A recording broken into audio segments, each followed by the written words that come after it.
So let's go ahead and start with your name and where we are. Sure. I'm Tim Canova, and you're at my campaign headquarters in downtown Hollywood. Before being a candidate, I am a professor of law at Nova Southeastern University in Fort Lauderdale. Fantastic. And so, what were you doing as a candidate, just so that everyone knows? I was a candidate for Florida's 23rd Congressional District in the Democratic primary against Debbie Wasserman Schultz. And that just closed a couple of days ago. Yes. And less than a week ago, the official tally was we had close to 44%. She had just over 56. All right, cool. So when did you decide, and what made you decide to get into the election process? Last summer of 2015, I was involved with the Citizens Trade Campaign, lobbying the entire Florida congressional delegation against the Trans-Pacific Partnership. And Wasserman Schultz is our local congresswoman. She was the least responsive, and her staff was the least responsive of the whole Florida delegation. And she was the only Democrat in the House delegation to vote to fast-track the agreement. In the course of our efforts, we saw that she had been taking hundreds of thousands of dollars from big corporations who wanted this agreement, and that's a pattern of her career. So it was really when she voted to fast-track the agreement that a number of us thought that somebody should challenge her in a primary. It was many months later where I decided that I would be the one to jump in. Nobody else was jumping in. Wow. When did you jump in the race officially? I believe it was January 7th. Oh, wow, it's just the day before my birthday, actually.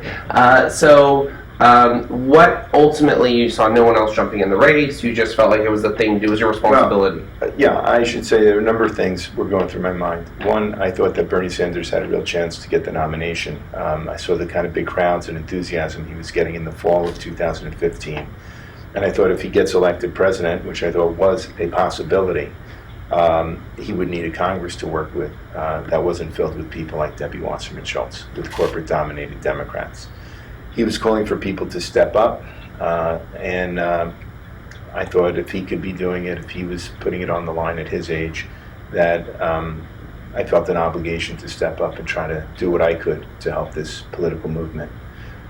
In December, when the DNC cut off Bernie's access to the voter database, that's really when I decided to pull the trigger and do it. Because you knew that was coming from the party leadership with your own congressman. I did, and certainly it angered me that it was my own congresswoman behind this. I also thought that she had made herself so controversial nationally that there'd be a lot of enthusiasm for this run. And ultimately there was, right? Absolutely. We broke a lot of records. We broke fundraising records for any congressional race in history. We got more than 200,000 individual donations with an average donation size of $17. We raised more money in small contributions than any congressional race and most Senate races. And as far as percentage of our fundraising that came from small donations, I believe it was 76% came from donations of $200 or less. And that was the highest percentage of small donations of any campaign in the country, including Bernie Sanders. Wow.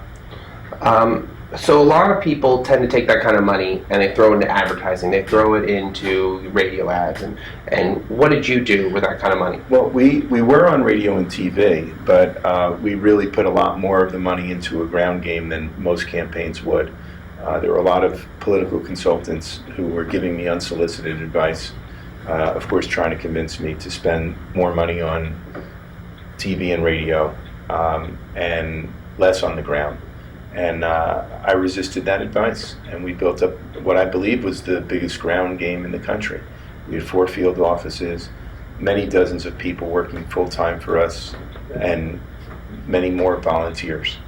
And it was a tough uphill climb the entire campaign. We had the establishment against us the whole way, and her name recognition, Wasserman Schultz's, was sky high, and I was starting from nowhere. So I think we had not quite peaked yet when the election day came. Interesting. So you were dealing with someone that was not only the leader of the DNC, but was also from the district and known in advance of before she was even in political office. We saw some polls, partial polls in May, that showed her name recognition was I mean, sky high, over 90%. And mine was so low, I don't even remember the number, but most people had never even heard of me. And 90 days ago, she had what seemed like more than a 50-point lead over me in the polls. And we closed it and lost by just over 12 points. Wow. So you have these canvassers in the field, you're running this ground game, you're trying to not take bad advice that people are putting in, good or bad, didn't seem like the right answer. And then you have Bernie say he's going to come down and get involved. How did that affect things? Well, I never sought an endorsement from Bernie Sanders or from anyone. And people would ask me this somewhat early in the campaign during the first 2 or 3 months. Why don't I try to get in touch with Bernie Sanders, see if I could get an endorsement? In 2011, I worked on an advisory committee that Sanders had put together on reforming the Federal Reserve. So I had some contact with him and his staff from several years ago, but I had no contact with him or his staff when I made the decision to jump in the early months of the campaign. And my attitude was it would be fruitless to even seek an endorsement. Nobody who's running for office or already in office is going to have the freedom to endorse the opponent to the head of the Democratic National Committee. Even if behind the scenes they're egging me on and helping me, and that wasn't happening from Bernie Sanders or his staff, but it was happening from others around the country and around this district. People who would come up to me and say, "I'm for you. I'm going to vote for you. I'll help you any way I can, but I can't do it publicly." They were afraid of Debbie Wasserman-Schultz and the machine. So during the first few months of the campaign, we raised over $1 million, and the campaign was certainly growing and becoming a force to be reckoned with here. And out of the blue came the Bernie Sanders endorsement in, I believe, the middle of May or near the end of May. And it gave us a boost in publicity. It gave us a boost in fundraising, and I certainly welcomed it. It reinforced a narrative which was not a good one for us. The narrative was that I was just a mini Bernie, that we were Bernie bros, and Bernie lost this district in March during the presidential primary by 38 percentage points, by more than 2 to 1. And I had to always explain why I thought I could win this district if Bernie lost so badly. And the truth is that Bernie didn't campaign here in South Florida in any meaningful way. I think he had one field office for all of South Florida. It was in Miami. He had nothing in this district whatsoever. For whatever reasons, the campaign decided they didn't have the resources or weren't going to put the resources into a field operation in South Florida. So when he endorsed me, again, it brought some energy and some money, but it also increased some of the challenges we were facing.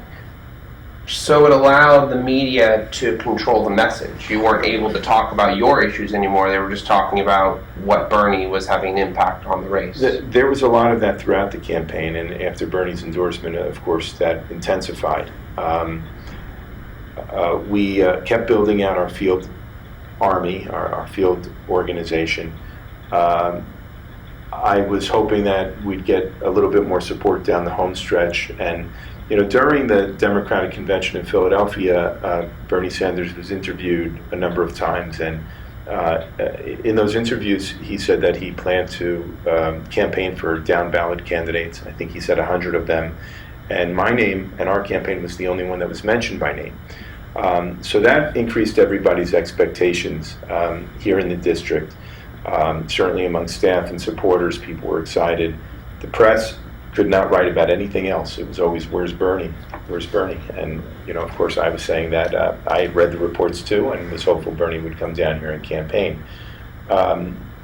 He did one more fundraising email for us, which helped again, but there was still a good month to go. And right around the time that he said that he planned to come down here, or it was a real possibility to campaign for us, that's when a lot of forces in the establishment galvanized around Wasserman-Schultz as well. She had fallen from grace at the DNC. She was very vulnerable.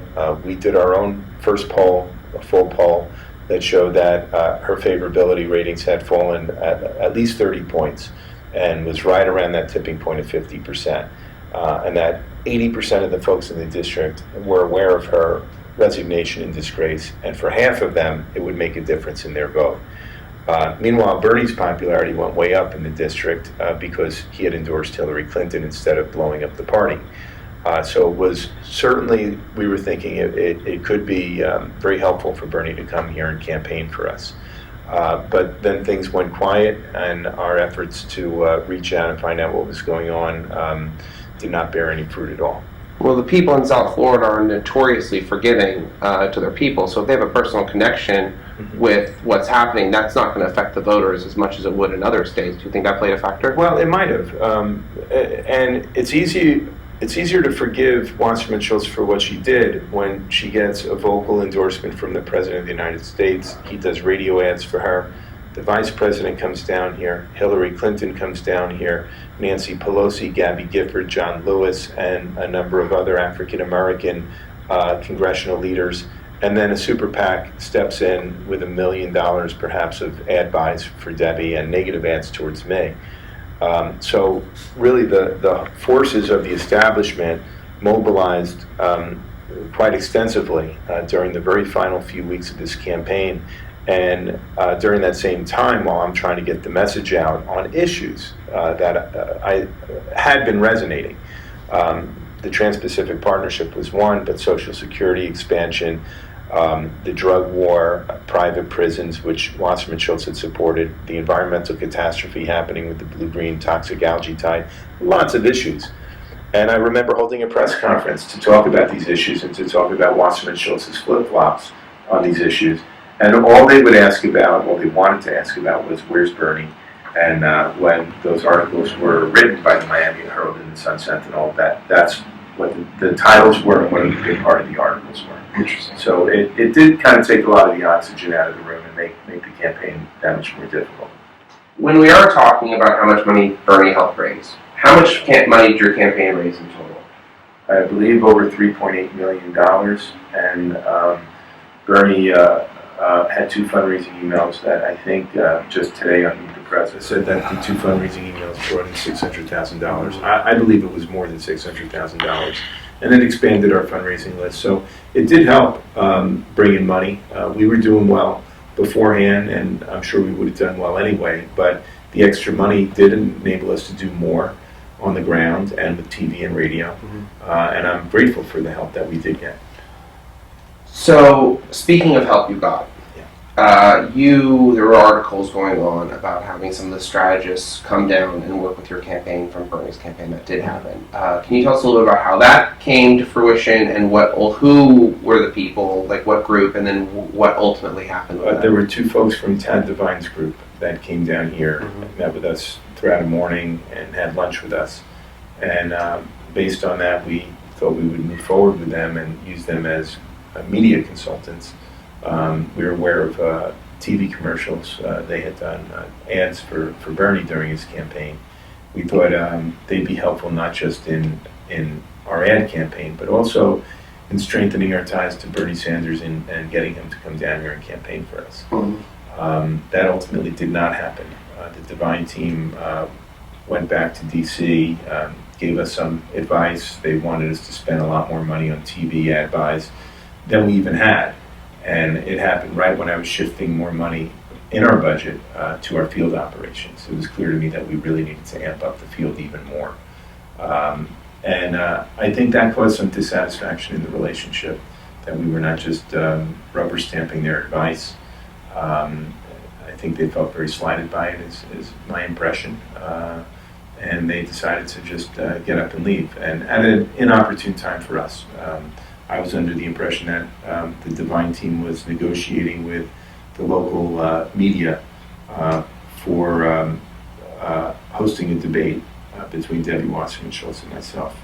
And instead, it seems as if some folks on that team were actually negotiating with the Hillary Clinton camp as to which down ballot races Bernie Sanders would be involved in. And that was according to political articles. Interesting. So the political article actually covered this. This isn't like a theory. This is something that we have in print, that they were negotiating which down ballot candidates were. Yes. Mark Lonabo from the Tad Devine team. He and Jeff Weaver. according to the Politico article. Really? So these people were negotiating who were the people that Bernie or the Our Revolution would support based on who the Hillary campaign was okay with? That was the implication of this piece, was that this was part of a negotiation with the Hillary Clinton camp. Interesting. Yeah. So ultimately, it's hard to tell if this happened organically with them, or if they really set you up to ask you for something that was impossible for you to achieve, so that they could have an excuse to leave. I mean, how much? It is true. When they left, they signed a non-disclosure agreement with us when they started working with us. They left abruptly, and it was clear that there were leaks made to the press that implied that the reason they left was because our campaign wasn't being run well. In hindsight, I can see problems in the campaign, things that I would do differently, but I think it was one of the best run campaigns in the country. And again, I think the reason, it seemed to me at the time at least, that the reason they left had more to do with their dissatisfaction with us not taking their advice and throwing a lot more money into a TV ad campaign, and going bankrupt doing it apparently is how it seemed to me what they wanted. Interesting. Or what the implications would have been, the consequences would have been. Interesting. So, did you ever get Bernie on the phone, or was there any sort of engagement at all between you two and making a decision? He's out there promoting the idea of coming out here, but was there any communication? Yes. When he called to endorse me, he asked me to stay in touch, and I did call him down the home stretch when I wanted to know if he was going to be coming. I had spoken with one of his advance team about possible dates, and we're waiting and waiting, and meanwhile, while we waited, again, the entire media here in South Florida was asking, where's Bernie? It was hard to get my message out, so I did call him, and was not able to get very far in my several telephone discussions with him. He told me that because of the launching of Our Revolution, which I don't think had even been launched yet, that I would need to speak with somebody else about it. It's all been very confusing. The reports that I've read suggest that Bernie Sanders is not actually working for Our Revolution. He's the one person who actually could have come down here on his own and sent another fundraising email at the end, and didn't do either of those. So, I didn't get any insight from my very brief discussions with him on the phone. I have read some of the press about this and the speculations as to what kind of deals maybe were being struck, but I don't have any other information beyond that. So at this point, everyone is speculating on what happened, and even you, as the candidate that's directly involved with it, are still unclear about what changed or what went on that shifted that traction. That's true. Yes. Wow. So you run this Inspired ground game. You're doing all this great stuff. We were at your event. It was fantastic. The energy was strong. You put out this email on what's going on recently. It was very, very supportive. I thought it was very well written. What is next in the general idea for you in Florida and moving forward? Well, I'll stay very active in Florida politics. There are too many problems here to just disappear and not engage with these problems. South Florida seems to be in a perpetual state of crisis with a weak job market, really tough for young folks, millennials, senior citizens who are struggling. There are a lot of seniors here who have very low incomes, and Social Security has not really kept up to help them. A mass transit crisis almost every day here on the roads, a real infrastructure crisis, rising sea levels and threats to the aquifer.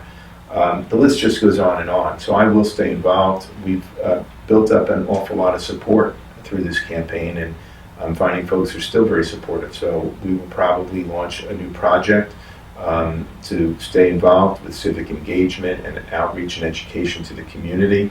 And perhaps I'll live to fight another day. There might be other campaigns in the future. Fantastic, fantastic. Well, thank you very much. Thank you. Appreciate it. Yeah.